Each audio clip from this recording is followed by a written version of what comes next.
Seigneur notre Dieu, dans ton amour inlassable, veille sur l'Église, ta famille. Ta grâce est notre unique espoir. Dans les difficultés de notre temps, assure-nous de ta constante protection par Jésus-Christ, ton Fils, notre Seigneur, qui vit et règne avec toi, Père, et le Saint-Esprit, un seul Dieu pour les siècles des siècles. Amen. Veuillez vous asseoir.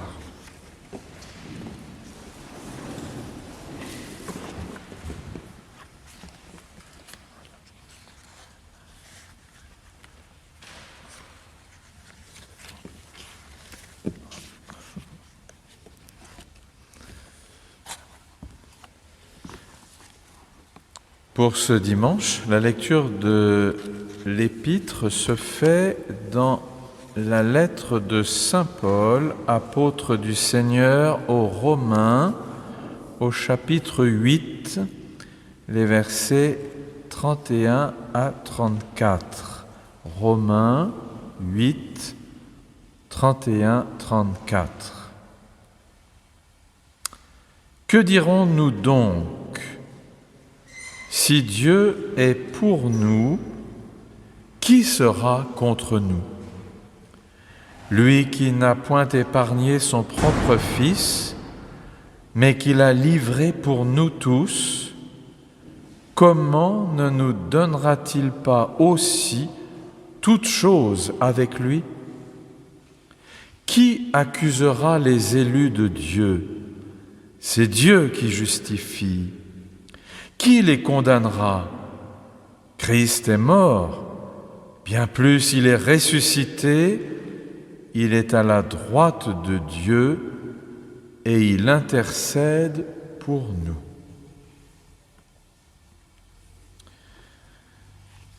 Et dans l'évangile de Jésus-Christ selon saint Marc, au 9e chapitre, à partir du verset 2. Marc 9, 2 à 10.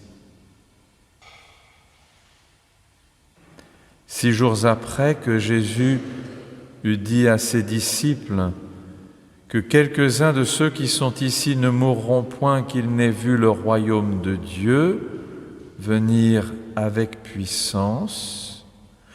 6 jours après, donc, Jésus prit avec lui Pierre, Jacques et Jean, et il les conduisit seuls à l'écart sur une haute montagne. Il fut transfiguré devant eux, ses vêtements devinrent resplendissants et d'une telle blancheur qu'il n'est pas de foulon sur la terre qui puisse blanchir ainsi. Élie et Moïse leur apparurent, s'entretenant avec Jésus. Pierre, prenant la parole, dit à Jésus, « Rabbi, il est bon que nous soyons ici. Dressons 3 tentes, une pour toi, une pour Moïse et une pour Élie. » Car il ne savait que dire, l'effroi les ayant saisis.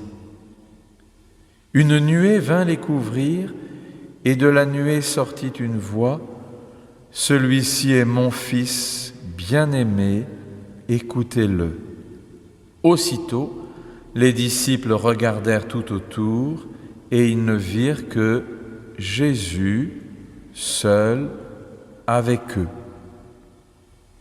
Comme ils descendaient de la montagne, Jésus leur recommanda de ne dire à personne ce qu'ils avaient vu jusqu'à ce que le Fils de l'homme soit ressuscité des morts. Ils retinrent cette parole, se demandant entre eux ce qu'ils entendaient par ressuscité des morts. Ta parole, Seigneur, est la vérité, sanctifie-nous par la vérité. Amen.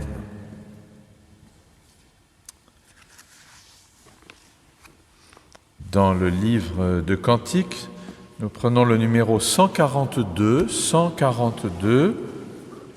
Rédempteur adorable. Et nous nous levons pour chanter, si vous le voulez et le pouvez. 142. La la la la la la la la la la la la la la la la la la.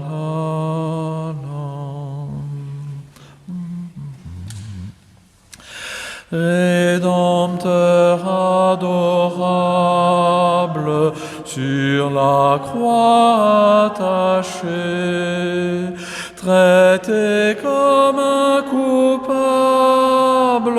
brisé pour mon péché.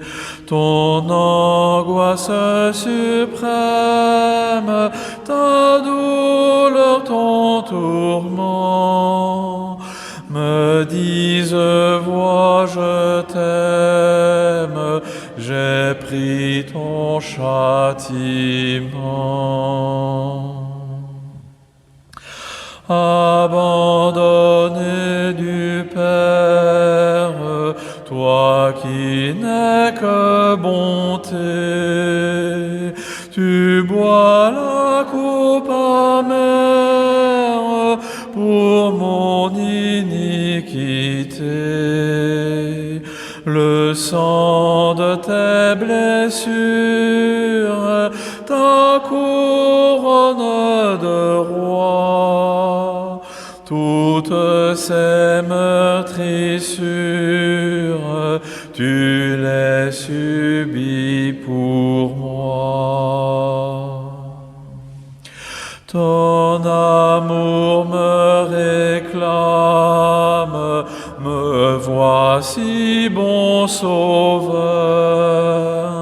Prends mon corps et mon âme pour prix de ta douleur. Oui, mon âme ravie, désormais ne veut plus que vivre de ta vie à ta gloire, ô Jésus. Veuillez vous asseoir.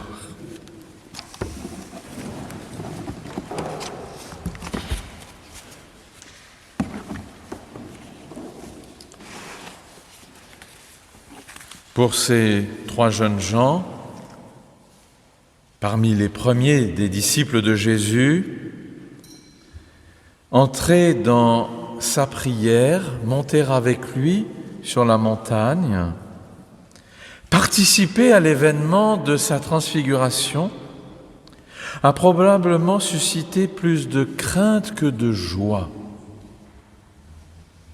Et pourtant, ils étaient en sa présence, ils étaient même à la contemplation du grand mystère de la volonté de Dieu de restaurer l'alliance par la prophétie et la loi accomplie en ce Jésus. Leur réflexe, leur toute première parole par l'un d'entre eux, Pierre, c'est « Il est bon que nous soyons ici ». Mais cette réaction est mêlée d'effroi, comme d'ailleurs l'évangéliste nous le dit, à la joie de la présence. On n'est pas encore à la joie du salut. Pour qu'il y ait l'allégresse la plus profonde, il faut que le Christ soit passé par ses souffrances, par la mort et par la résurrection. Ne leur jetons pas la pierre trop vite quant à l'incompréhension qu'il semble être leur mode réactionnel en cet instant, comme pour fixer cette présence aimée de Jésus avec Élie et avec Moïse. Et remarquez même que dans le regard de Pierre, c'est Jésus d'abord, puis Moïse, puis Élie. alors que c'est Élie qui est apparu en premier auprès de Jésus. Ils ont voulu en rester là. Cette vision les aurait presque satisfaits, comme un renouvellement du face-à-face avec Dieu, terrible sur la montagne du Sinaï, avec le don de la loi à Moïse. Oui, ils auraient voulu en rester là, et peut-être beaucoup d'entre nous aussi. Un Jésus magnifique, glorieux, dont la lumière nous touche, mais pas seulement parce qu'elle est la communication du sacré, mais parce qu'elle montre la fidélité de Dieu par les prophètes et par le don de la loi, Élie et Moïse. Et que dans le fond, tout est comme accompli désormais. Voilà, tout est dit. La transfiguration paraît être l'aboutissement de cette histoire compliquée, d'une alliance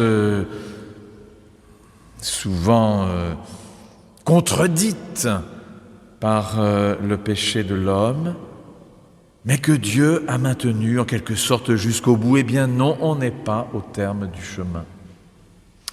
C'est pourquoi Jésus leur dit de garder le silence jusqu'à ce que le Fils de l'homme soit ressuscité des morts. S'ils avaient témoigné tout de suite de cet extraordinaire et merveilleux événement, n'aurait-il pas suscité un enthousiasme ou bien temporaire, ou bien très vite déçu par la suite de l'histoire, et surtout incompris? Jésus ne peut être pour nous seulement une vision du sacré et de l'amour de Dieu dans l'intention. Il faut que jusqu'en incarnation, au plus intime de nos morts, de notre mort à chacun et de notre mort au péché, il faut que ce Christ, ce Jésus aimé, passe par le grand affrontement, le grand combat, qui nous dérange peut-être, mais qui est de l'ordre de la volonté de Dieu et non de celle des hommes, les pires, les méchants, les Hérodes, les Pilates, et tout ce que vous voudrez. Non, c'est bien dans l'ordre de la volonté divine que Jésus doit souffrir sa passion et ressusciter des morts. Vraiment mort, vraiment ressuscité. Et vraiment ensuite, siégeant à la droite du Père, comme saint Paul nous l'enseigne, d'où il intercède, nous dirons dans un instant ce qu'est en vérité cette intercession pour chacune et chacun et pour l'Église. Il aurait donc été prématuré pour Pierre, Jacques et Jean, nos aînés dans la foi, dans l'ordre de la foi, donc de la vocation et du témoignage, de raconter ce qu'ils ont entreaperçu en étant à l'intime de la prière de Jésus, de sa conversation avec le Père et de ce lien entre la parole du Père par les prophètes, le don de la loi, et lui-même Jésus.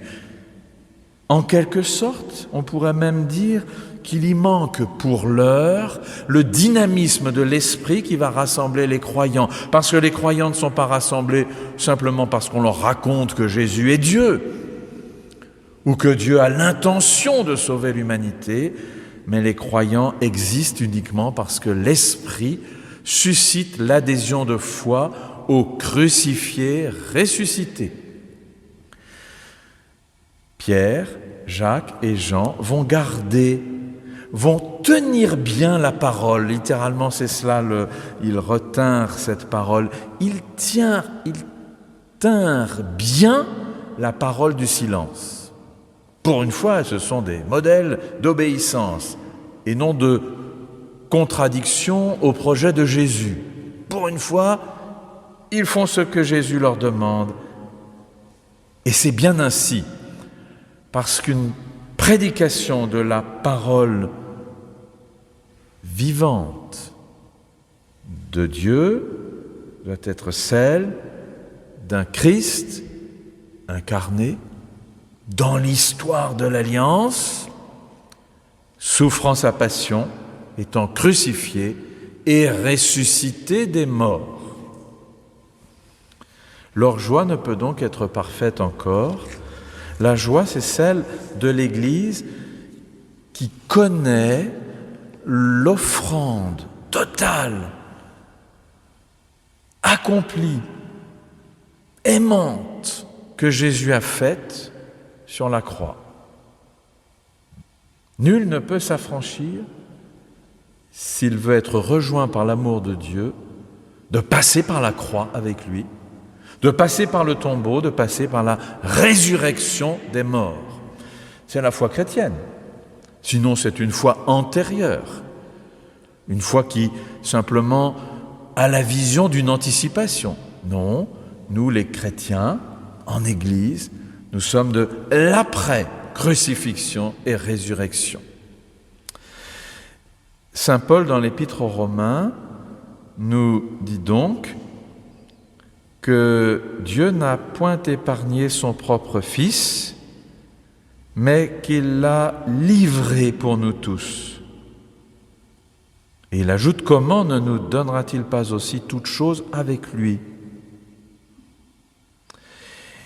Et l'accueil de ce Fils livré, Christ est mort, bien plus il est ressuscité, est aussi la présence à son intercession. Le verset 34, au chapitre 8 des Romains, de l'adresse aux Romains, aux chrétiens de Rome. Qui condamnera les élus de Dieu? Question, parce qu'on pourrait dire des gens dans la communauté ou en dehors de la communauté pourraient penser, bon, ils n'ont pas beaucoup de foi, ou bien ils n'ont pas encore compris exactement, ou bien ils sont tellement pécheurs, tellement peu à la hauteur de l'espérance de Dieu. Entre nous, on pourrait même s'envoyer ce genre de pique. Vous n'êtes vraiment pas des saints, vous vous comportez pas mieux que les autres au regard des relations humaines, au cœur du monde. Mais la réponse de saint Paul n'est pas de dire « Oh ben les chrétiens sont un peu meilleurs que les autres », c'est « Christ est mort ». Christ est mort. Vous n'êtes chrétien, vous n'êtes saint, vous n'êtes participant à l'amour de Dieu que parce que Christ est mort. Bien plus, dit-il, il est ressuscité. Vous voyez, il faut aller au bout du chemin et non pas être dans l'espérance ou dans la promesse. C'est accompli, c'est fait, c'est fait. Christ est mort. Bien plus, il est ressuscité, il est à la droite de Dieu. Et vous avez l'adhésion de foi, plus ou moins solide et entachée d'un parcours pécheur. Bon, ouais, c'est égal dans le fond, puisqu'il intercède pour nous. Mais ici, il faut prendre bien garde à ne pas considérer que Jésus ayant accompli ce qu'il avait à faire en notre faveur, nous soyons maintenant tout simplement rendus accessibles à quelqu'un qui prie pour nous, en pureté, en sainteté parfaite. Il intercède pour nous, ça ne veut pas dire seulement que lorsque quelque chose ne va pas, la maladie, le deuil, la vie professionnelle, les relations, l'angoisse intérieure, tous les tourments, etc. Je vais faire appel à un intercesseur qui va m'accorder quelque chose de la part de Dieu. Ça, c'est un peu court, c'est un peu simple. Et c'est pas tout à fait faux que nous avons un intercesseur qui peut nous envoyer quelques grâces renouvelées. Mais son intercession, ce n'est pas juste l'exercice d'une prière que Jésus fait pour nous devant le Père des cieux, parce que sinon on ne peut pas paraître devant lui sans mourir. Son intercession, c'est la croix et la résurrection. Il faut que nous nous détachions de l'idée que simplement nous avons quelqu'un dans le ciel qui peut intercéder aujourd'hui pour nous, pour nos petites histoires, qui sont parfois très grandes et très graves. J'en conviens avec vous. Nous en convenons ensemble que nous avons besoin encore d'être épaulés, d'être assurés, d'être confortés, de recevoir des bénédictions. Mais vous rendez-vous compte que si ça n'était que cela, nous n'aurions pas la joie du salut. n'aurions pas l'intimité avec le Père des cieux et le doux nom de chrétien à porter fièrement dès ici-bas dans les combats du monde. Son intercession pour nous, en notre faveur, c'est ce qu'il a donné sur la croix, c'est-à-dire sa vie, sans retenue, l'amour parfait qui s'est manifesté jusqu'à mourir pour faire mourir la mort et le péché et toutes les agressions, et le diable bien sûr. Quand nous affirmons que nous avons un médiateur, un intercesseur, ça n'est pas pour demain ou pour l'instant, là, j'ai besoin que quelqu'un m'obtienne une grâce. Cette grâce, toutes les bénédictions sont obtenues à la croix et nulle part ailleurs. C'est le lieu de la rencontre de l'humanité en attente et de Dieu en amour incommensurable et irrévocable. Voilà, donc quand nous disons que Jésus est notre intercesseur, qu'il est notre médiateur, ce qu'enseigne aussi l'Épître aux Hébreux, et ailleurs encore saint Paul dans ses lettres, c'est qu'il a accompli pour nous l'acte véritable et absolu d'intercession quand il a donné sa vie à la croix. Et vous savez, je suppose, les 7 dernières paroles prononcées par Jésus sur la croix, dont l'une est « Père, pardonne-leur, car ils ne savent ce qu'ils font ». N'est-ce pas là la plénitude de son intercession en notre faveur? Il demande et il obtient du Père qui est dans les cieux le pardon des péchés, la vie éternelle et la présence désormais d'une joie intime dans le cœur du croyant et de tous les croyants qui sont l'Église. L'intercession de Jésus est notre joie. Ce n'est pas comme j'essaye de vous raviver cette dimension de son agir envers nous, elle n'est pas quelque chose et quelqu'un vers lequel nous pourrons toujours aller réclamer et frapper à la porte, c'est ce qu'il a déjà donné et qui est l'assurance de notre foi à la croix et à la résurrection. Donc nous ne serons plus comme les 3 à rester dans le silence ou même à être un peu effrayés de la grandeur sacrée de Dieu. Quand nous nous tournons vers l'intercesseur, nous savons qu'il a déjà intercédé et que les petites choses qu'on projette dans sa médiation ne sont plus dans l'ordre du salut, ou alors pour dire que c'est parce qu'en donnant sa vie à la croix, en intercédant pour nous et en obtenant pour nous la joie éternelle, alors tout ce que nous vivons au quotidien est dans l'ordre du salut. Et peut-être bien, pour finir, qu'il nous faudrait, lorsque nous tournons vers Jésus pour réclamer une guérison, pour réclamer la paix dans le monde, pour réclamer la paix dans notre cœur, pour réclamer des relations meilleures, que sais-je encore, peut-être faut-il que vraiment nous actualisions ce qui a été accompli à la croix et que nous mettions à la même hauteur. Et c'est autre chose alors que d'obtenir la satisfaction un peu temporaire d'une grâce, y compris celle des guérisons ou de la paix.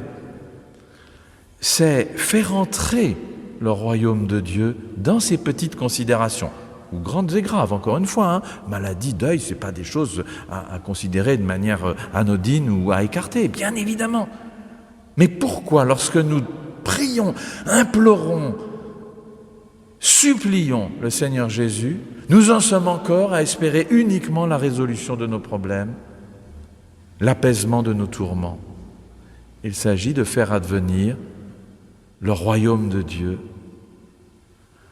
la lumineuse présence qui nous promet l'éternité et qui nous a même déjà inscrits en l'éternité de son amour, si par la foi nous y répondons, dans le sacrifice de la croix et la résurrection des morts et le siège à la droite de Dieu. Quand nous nous tournons vers l'intercesseur, nous nous trouvons à la droite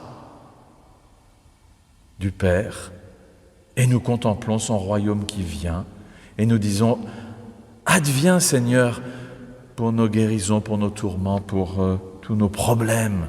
Nous te le demandons, nous te prions. » Et alors nous sommes en plus grande intimité du royaume. Est-ce cela le résultat ? Est-ce que notre conscience est vraiment apaisée dans cet ordre-là de l'avènement du royaume de Dieu et de cette joie du salut ? On va dire oui, parce que nous y sommes bien décidés et que nous ne voulons pas être simplement des suppliants à courte vue. Des suppliants à courte vue. Nous voulons être à l'horizon véritable de la grâce qui, par la foi, saisit tout ce que le Christ a déjà accompli d'intercession en notre faveur. Nous avons, par le sacrifice de la croix, obtenu la vie éternelle et elle concerne les choses de la vie terrestre, dès ici-bas, dès l'instant présent. Qu'à lui, Jésus, et à lui seul, qui siège à la droite du Père, d'où il a intercédé, d'où il intercède et d'où il intercédera sans cesse en notre faveur dans l'enracinement de son offrande à la croix, qu'à lui, Jésus, et à lui seul, le vivant, soit rendu au quotidien, en chaque petite chose et en Église, tout honneur et toute gloire, maintenant et jusqu'en éternité. Amen.